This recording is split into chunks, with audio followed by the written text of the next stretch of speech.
Going backwards to move forwards, flying the FX803 was a real eye-opener to bump turns. Never really used them before, and this video was just going to be about the F959s against the unstabilised 949. I can honestly say this 3-channel glider does well, but isn't for me. I seem to say that a lot recently. It's definitely made me appreciate the hobby T720 a lot more, and I'm really looking forward to the S720 because of it. There's nothing wrong with it per se, it's just even more jittery than the T720, even with stability. The F949 by comparison just seems to give better feedback in the sticks and allows you to correct it without plummeting to the ground too widely. The video itself goes through a comparison between the two planes, and then there's a bit of footage from the T720 at the end. As I say, I hope to do a video with the S720 once I get it in the air. Fantastic looking plane, see how that goes. Thanks for watching, like and subscribe, have a good view, make up your own minds, or even just leave some comments below, that'd be lovely.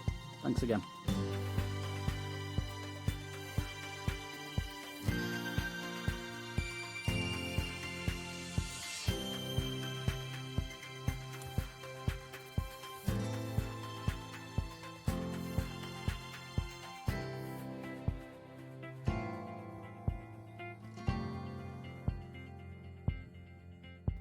Lots of comment about the surroundings as well.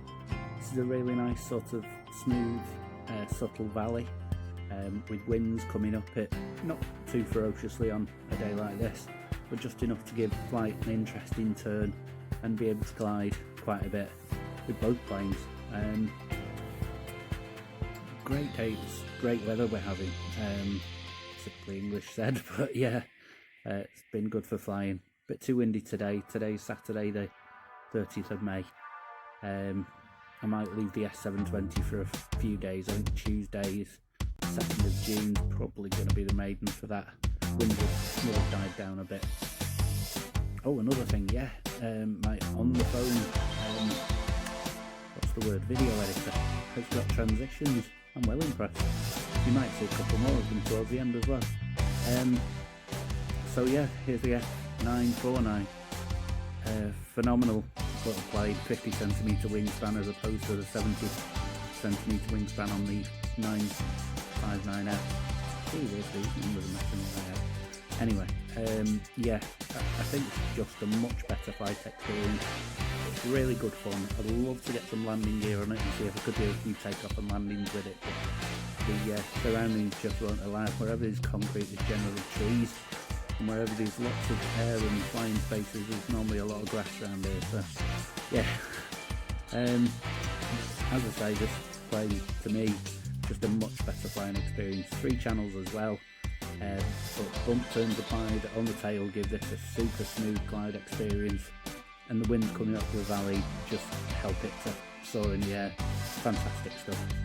If you haven't got one, get one. I got mine for about £36 off eBay, delivered. Took a while, but they arrived.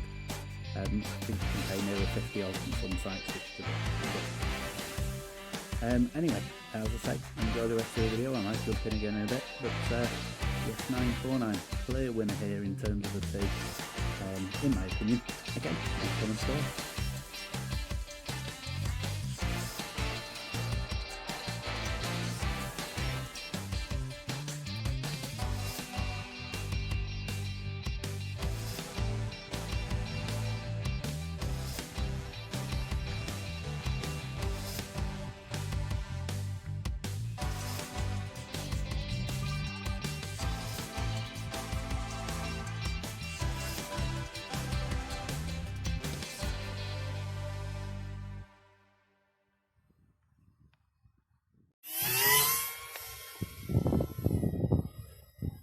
And so to the hobby, the T720.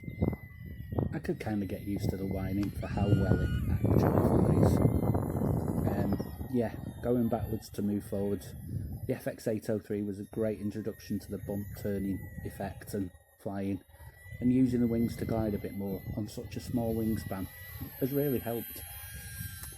The F959s has shown that this is a much more accomplished plane than it being 4 channels you'd expect it, but in lots of other ways as well. They're both pushers, but this is leaps ahead. Far more commanding and more stable in the air, similar wingspan, but the body design again is much more, I don't know, what's the word, more grown up.